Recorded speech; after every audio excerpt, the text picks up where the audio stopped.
Samuel Ruto, you have been charged in count 1 with murder, constituting a crime against humanity under Article 71A and Article 25(3)A of the Rome Statute. How do you plead, guilty or not guilty? Not guilty. It has been a historic day at the International Criminal Court in the Netherlands. For the very first time, a sitting senior leader of a country was being arraigned before the International Criminal Court. We have lined up in-depth coverage of the commencement of the trial of Kenya's Deputy President, William Ruto.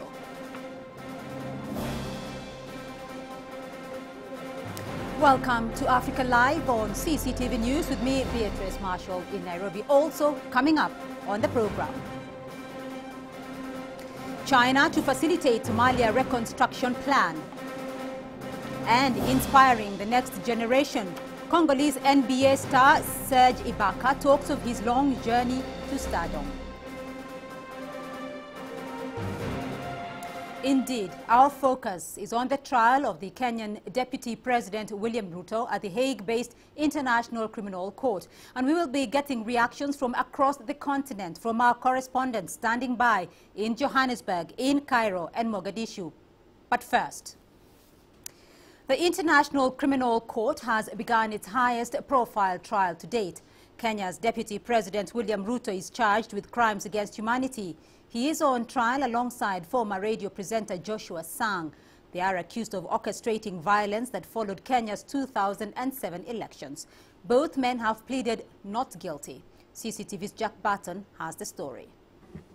William Samuel Ruto, you have been charged in count 1 with murder. More than 1,100 people were killed and about 660,000 driven from their homes in the wake of Kenya's general election in 2007. At the International Criminal Court in The Hague on Tuesday, the prosecution said evidence of who orchestrated the violence clearly singled out two men. Who is responsible for the violence?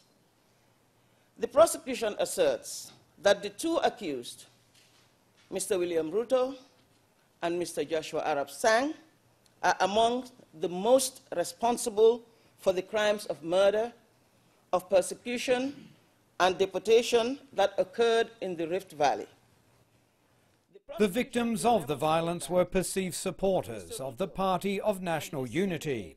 In total, the chief prosecutor laid out three main charges of crimes against humanity, which were murder, forcible transfer of population and persecution. Charges that were rejected by both men. Not guilty. Mr. Sang, would you please rise? Thank you. Not guilty, Your Honor. In turn, the defense argued the case for the prosecution was lazy and biased. This is the first time in the International Criminal Court's decade-long history that such a high-profile serving politician has been put on trial. But it won't be the last time this year, with Kenya's President Uhuru Kenyatta's ICC trial date set for November. Kenyatta is accused of stoking violence on the opposite side of the political spectrum, though ironically he and Ruto are now political allies. Ruto and Sang appeared voluntarily in court for a case that will depend heavily on witness testimony, despite the fact that over the past few months, several of the key witnesses have now decided not to testify. Jack Barton, CCTV, Brussels. Well, this particular trial is being closely followed back in Kenya. And for more details, we're now joined by CCTV's Robert Nagila, who is in Eldoret in Western Kenya. Robert, how have people in Eldoret there, the political base of Deputy President William Ruto, how have they been following the ICC proceedings?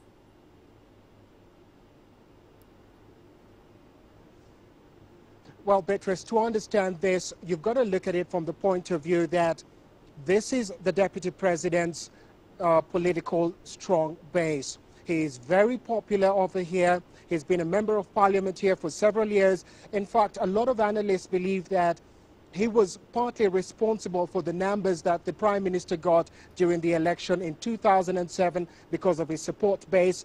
And many people also say that Uhuru Kenyatta, the president, is where he is right now because of his coalition with William Ruto's party, because of the support that he brought onto the table. So he's very popular here, and a lot of people keenly following what's happening at The Hague throughout today. And I'll give you an example. As we rode down from the airport today, my cab driver glued to the radio, listening to what was happening on the other side, analysis, what had taken place throughout the day. So you find that a lot of people glued to not just their TV screens, but their radios as well, wherever they are throughout the day. Beatrice? Robert, now Kenya's President Uhuru Kenyatta and his deputy William Ruto were recently in that part of the country resettling the internally displaced. Are there fears, though, that the trial may ignite fresh tension or even open healing wounds?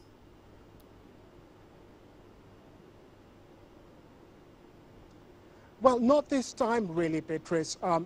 You remember that in earlier rounds where the two of them had appeared before the court, there was some tension. But it is believed that people here have had enough time, really, to get used to the fact that, to deal with the fact that the Deputy Vice President will be appearing for the start of his trial at The Hague. I think what's going to be important here and what's going to determine the mood of the people here in Eldoret and in the larger Rift Valley, where William Ruto has a huge support base, is going to be what course this trial is going to take.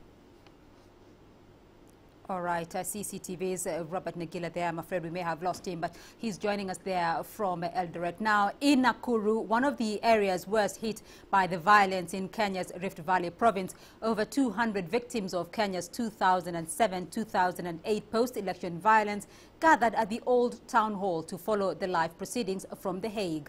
They closely monitored the legal arguments on a projector screen put in place by a local non-governmental organization. Sami Muthua, a peace activist at the Network for Social Change and Governance, says the trials are a positive step to deter future atrocities. After this, we may never see violence again, because obviously somebody somewhere must have been responsible. If he's caught, well and good. If he's not, I believe a step has been taken in the right direction, and everybody knows now that impunity cannot be a part of our menu. Well, let's now get more reaction from across the continent. CCTV's Yassa Hakim is joining us now from Egypt. Yassa, Egypt says international interventions in its internal affairs seem not to be working. What's the reaction from Egypt, though, on the situation in Kenya?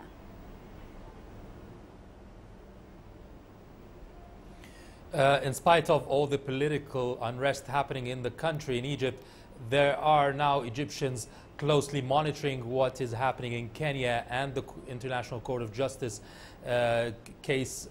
There is quite a surprise here.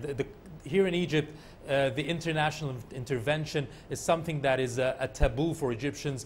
Even if someone is on the right path and he has his rights to do that, he will lose supporters if he goes for international help or international aid. There's the fear of any international interference in Egypt, because what happened in other countries, in Iraq, nearby countries like Iraq and Syria, when there is international interference, even through a court, it could cause internal divisions or strife, or even international political or army military intervention. So in Egypt, it's quite a strong statement if you go and call for international help, even if you have the right. And they're saying we have two presidents, former presidents, and they should be trialed and punished inside the country by its own people, not by international court or any international institution. All right, CCTV's Renee Delcam is also joining us now from Johannesburg, and Mohamed Hirmoge is joining us from Mogadishu. Mohamed, is there a general interest on this case in Somalia, and if so, what has been the reaction? Well, this is indeed, there are some interest on the Kenyan case of the ICC, The Hague.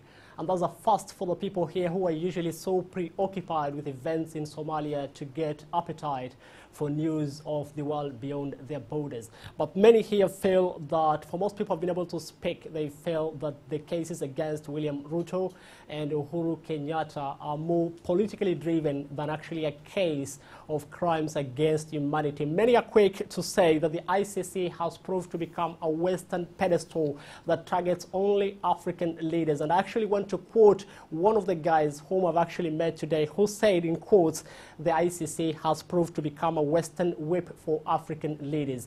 But that is the reaction from the public. I've been able to speak with government officials, and I also spoke with the Somali president's spokesman, Engineer Abdurrahman Omar Osman, who said the federal government of Somalia's position is a position taken by the African Union. That is, either refer the cases back home or drop the indictment. All right, Renee, South Africa's government, though, has been openly vocal in their support of Kenya's cases being sent back to Kenya. How has the Kenyan case, though, been perceived by the public? Well, of course, some of the most powerful men in Kenya taken to the highest court in the world. So lots of interest, a fair amount of interest from people in general in South Africa. Talking about the South African government, their position at the moment is that Kenya should have the primary jurisdiction in this matter. They say there's no need for this case to be held in The Hague when Kenya certainly has the capability of giving these men a fair trial. South Africa believes that with the latest reforms in place in Kenya, the country certainly has a strong enough constitution, a strong enough judiciary to make sure that these men get their day in court and have a fair trial for these very serious crimes that they are facing. And the South African government is stressing that these crimes and this court case will not affect diplomatic relations between Kenya, between South Africa. All right, CCTV's Renee Delcam, Mohamed Hirmoge and Yasser Hakim joining us there from Cairo, Johannesburg and Mogadishu. Thank you. Well, for many critics, the International Criminal Court is also on trial. They accuse the court of persistently targeting African leaders. The ICC says it is merely following its mandate. CCTV's Kofa Mrenje has more. Veuillez vous asseoir. Day one of William Ruto's trial. And even before it began, the International Criminal Court has been on the defensive. For months, the African Union has been accusing the ICC of pursuing only African leaders. ICC representatives in Kenya have been trying to counter this. That is completely a misperception. It is not correct. It is out of place. Still, the ICC's caseload is heavily focused on Africa, where it's investigating in the DRC, Uganda, Central African Republic, Sudan, Kenya, Libya, Cote d'Ivoire, and Mali. It has arrest warrants out for Sudanese leader Omar al-Bashir and Ugandan rebel leader Joseph Kony. And those it's detained awaiting trial include former Ivorian leader Laurent Gbagbo. The court was set up in 2002 to deal with crimes such as genocide and crimes against humanity. It has been ratified by 122 countries, including 34 in Africa. But other countries such as America, Russia, China, and Israel are not signatories. And some countries, notably Kenya, are now reconsidering their involvement. The ICC says it maintains popular support, even in Kenya. Over 60% of the people surveyed still believe in the court. They still believe that justice could be better served for the victims of the post-election violence by the ICC. There is no doubt that this trial has raised the stakes for the ICC, and many Africans will be questioning its credibility. Kofa Mrenje, CCTV, Nairobi, Kenya. Well, we tracked down a few comments from different African countries. This is what the people we sampled had to say about the trial of Kenya's Deputy President, William Ruto. We need Kenya to heal. We need the population to heal from the 2007-2008 violence. We need to work on the displaced people. We need to work on the hearts and rehabilitation of the people who lost their families and relatives. And as the country now descends into this thing, depending on what the judges at Hague in Netherlands are going to decide, it might either bring the wounds back and you can find the country is again hard to be governed. If you are 100 thieves and the lawyers target, say, 5 thieves, it doesn't exonerate you. You can't claim that they are only targeting us. But if you committed an atrocity, answer. You don't run away that they are only targeting Africans. But if Africans committed atrocities, let them answer. It's very important that crimes against humanity are dealt with swiftly and effectively, because the innocent people who lose their lives in this conflict has no force or no way of gaining defense or protection. But if the Kenyan government, a sovereign government, a respected government, is willing to take the responsibility for judging Vice President Ruto, I personally feel that that's a grand idea, because the Kenyan, in principle, are very keen and very smart people, and they are not going to tolerate any nonsense. And he can't easily influence the whole country. All right, let's now cross over to Washington, D.C., where Daniel Ranges is joining us now with more perspectives from the United States. Daniel, has the first day of the trial drawn any interest or reactions from the U.S. government and the American public?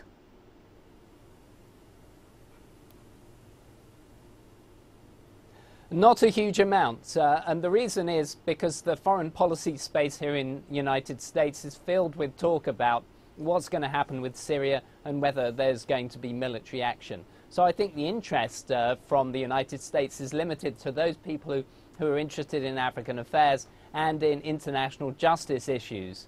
Let's not forget that the US is not a signatory to the International Criminal Court, and that puts it in a slightly odd position in some ways. Also, the US government has been a little quiet as this court case approaches, and I think that's pretty reasonable, because it doesn't want to be seen to be interfering in the court case at all. Well, Daniel, the U.S., though, may not be a signatory to the Rome Statute, but there have been allegations that the U.S. and other Western governments may be exerting pressure on the conduct of this trial. Is this argument credible, though?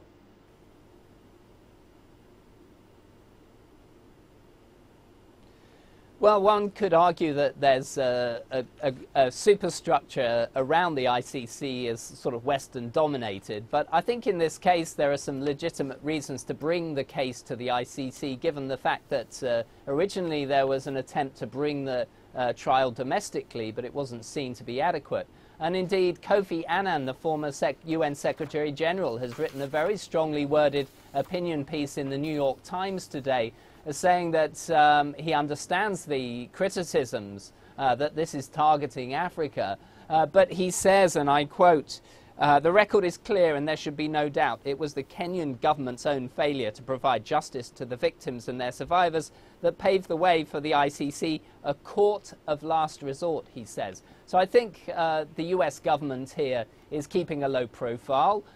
They clearly have supported, the Obama administration supported the work of the ICC, even though they're not a signatory, much more than the Bush administration, and has been very supportive in maintaining the need to have the ICC and all of that jurisdiction.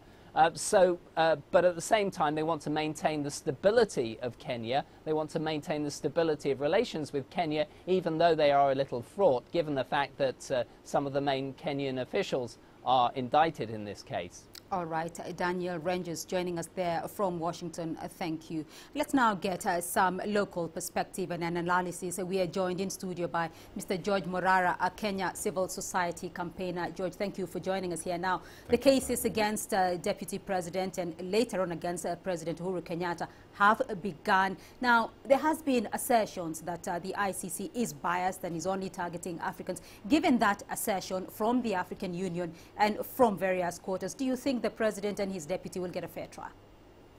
Well, definitely the basis of that assertion, again, I think needs to be interrogated. When the African Union and the Kenyan government and all their colleagues say that the African leaders are being unfairly targeted, I think let's not forget the fact that the basis of the cases that we currently have in The Hague was because Kenya as a country failed to tackle this matter internally. The cases that have been taken to the ICC, the Ugandan case, for example, have been referred by the African governments themselves. So I think it's really wrong to say that the ICC is targeting African states, and especially for the victims, we think the ICC is the right forum for them to get justice. Well, Kenya's president and his deputy were recently in parts of the country resettling the internally displaced people displaced from the 2007-2008 election violence. And now, given the fact that the trials are now starting, do you think there is a danger, though, of reopening the old wounds? Perhaps the country may have moved on. The danger is that we've not done anything substantial for the last 5 years. For me and for most people who have been following these cases closely, that has been the biggest danger. What the president and the deputy president did, that was commendable to the extent that he started bringing some kind of reparation to the victims that who have suffered, who suffered those terrible atrocities 5 years ago. As a country, we cannot afford to sweep these major things, socio-economic and political issues that we have to confront. We can't afford to sweep them under the carpet. So far from opening or reopening wounds, I think if the president and the deputy president had taken this route from the word go, we would have made tremendous steps to really show that as a country, we are indeed serious about addressing the plight of the people affected by that violence. What's your reaction, though, to the move recently by Kenya's parliament to, bringing forward a motion to withdraw from the Rome Statute? It must be remembered that this is the second time, actually, the Kenyan government is doing this. The reaction is, again, if indeed the two accused are innocent and the prosecutor's case is so weak, I think it's completely unwise for the Kenyan government, for the Kenyan parliament, to have come forward with this kind of move, because, again, both the president and the deputy president have assured us they did this during their campaigns. This is a private, personal matter. They are going to address it, and I think the right forum for them to address this remains The Hague. For the Kenyan parliament to come again and bring this motion to parliament really has no effect in law, because even if it were to pass, the ongoing cases as it has been clearly stated, will not be affected by what the Kenyan parliament has, the latest moves from the Kenyan parliament. All right, George Oraro, we'll leave it there for the moment, but thank you very much for joining us here on Africa Live. We'll take a short break here on Africa Live, but coming up, giving dialogue a chance, we give you an update from Kampala about Eastern DRC peace talks.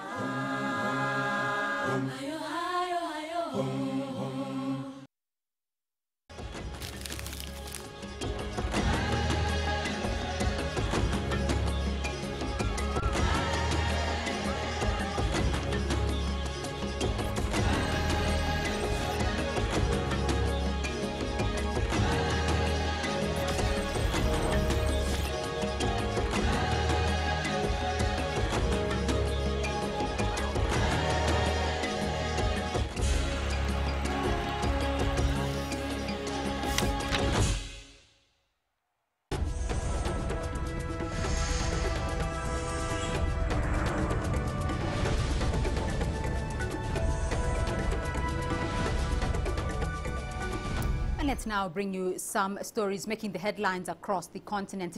Zimbabwe's new government is finally out. The 26-member team was announced Tuesday evening by the chief secretary to the president. The most keenly watched post was finance, which has been handed to former Justice Minister Patrick Chinamasa. The foreign affairs, home affairs, tourism and agricultural portfolios have remained unchanged. A few first-time ministers have made it to the deputy ministers list. President Robert Mugabe is expected to swear in the new government on Wednesday. The cabinet has been reduced from 33, which was the case in the inclusive government, to 26, but with the 24 ministries. Talks between the DRC government and the rebel M23 delegation have resumed in Uganda's capital, Kampala. The facilitator of the talks, Crispas Kiyonga, says there is a renewed commitment from both sides to reach a peace deal. Kiyonga, however, expressed frustrations over the recent flare-up of fighting while talks were supposed to be ongoing. CCTV's Isabel Nakiria has the details. The delegation of the DRC government is led by Raymond Chibanda, while M23 group is led by Reni Abandi.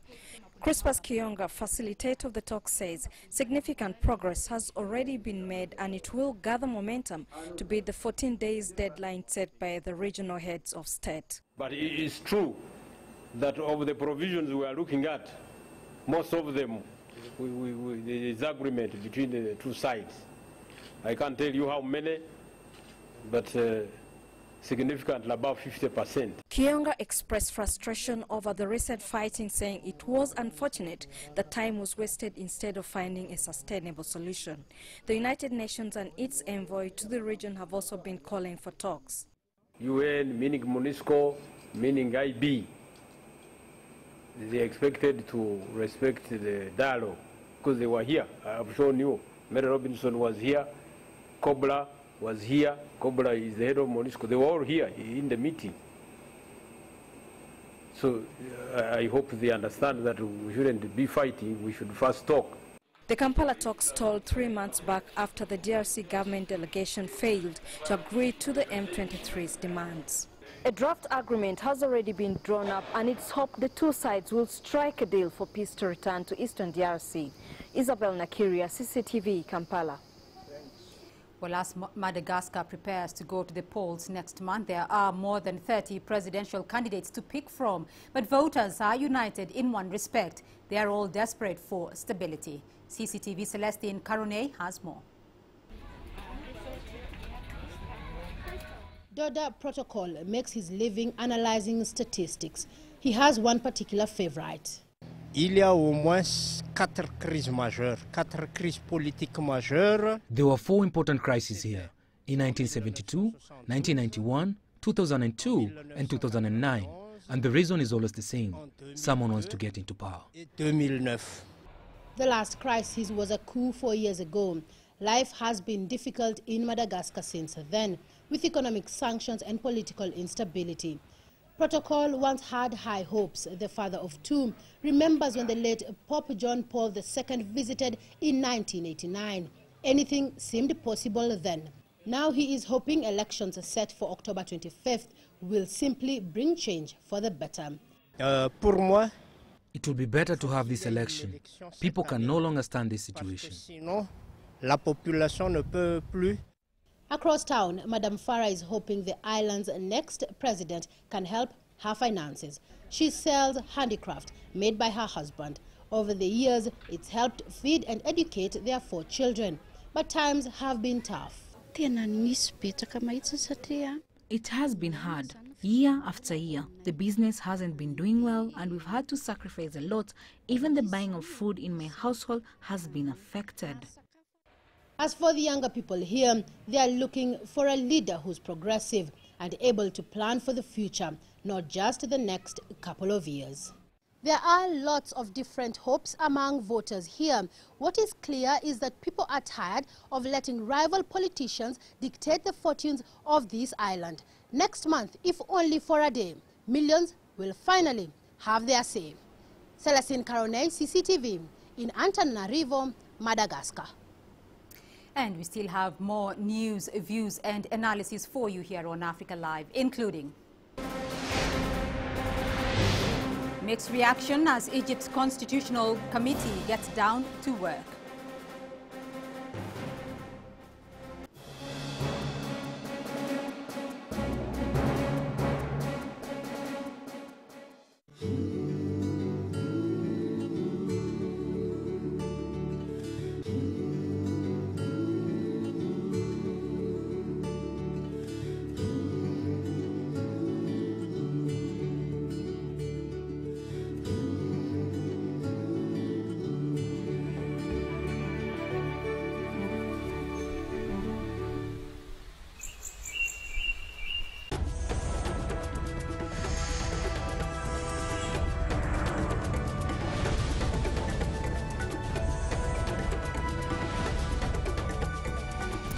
Welcome back to the program. To Egypt now, where with the appointment of the 50 members committee to draft a new constitution, Egyptians are optimistic that they will avoid the mistakes of the 2012 draft, which was passed by a paltry 8% of the voting population due to low turnout during the plebiscite.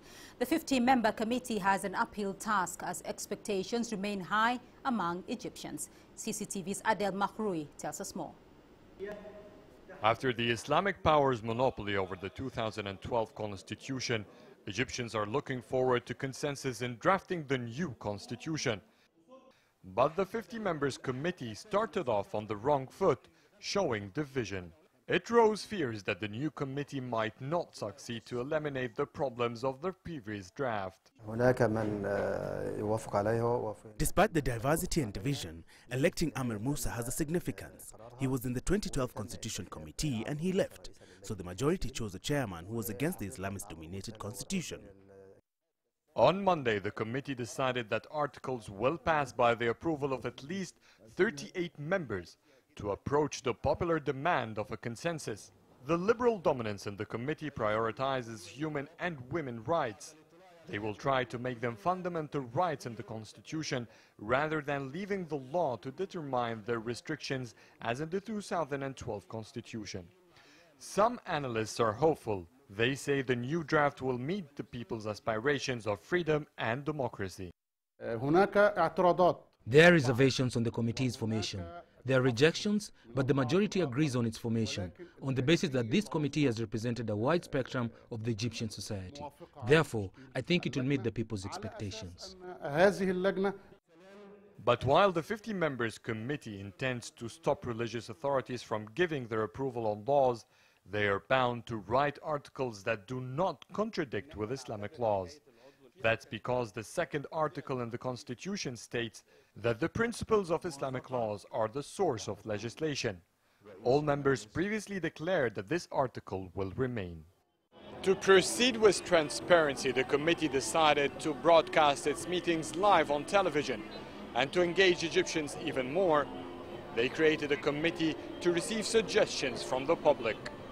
Adel Mahroui, CCTV, Cairo.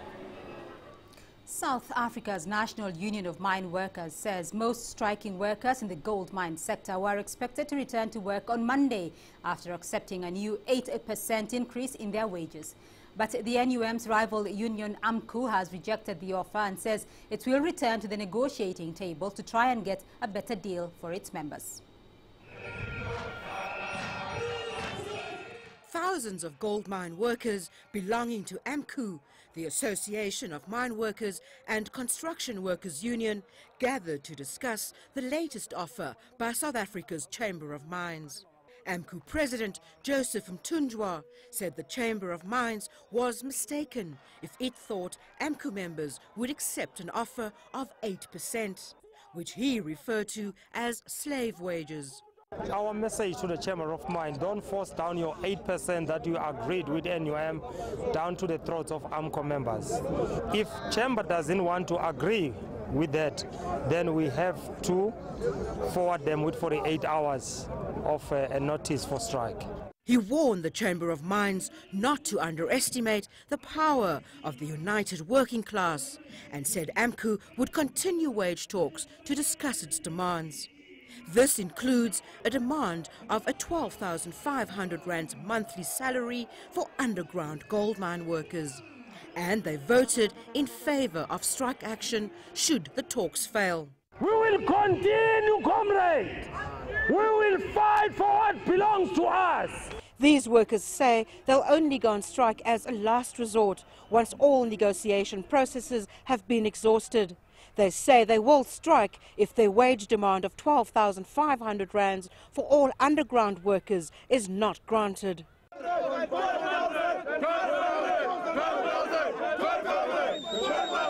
12,500 rands a month is the same amount more than 30 striking workers in South Africa's platinum sector lost their lives for just over a year ago. Renee Dalcom, CCTV, Carltonville. Time now to take a look at Africa's business and other business news for the day. Penina Kariba is here. Penina. Thank you, Beatrice. Coming up on Biz Africa tonight.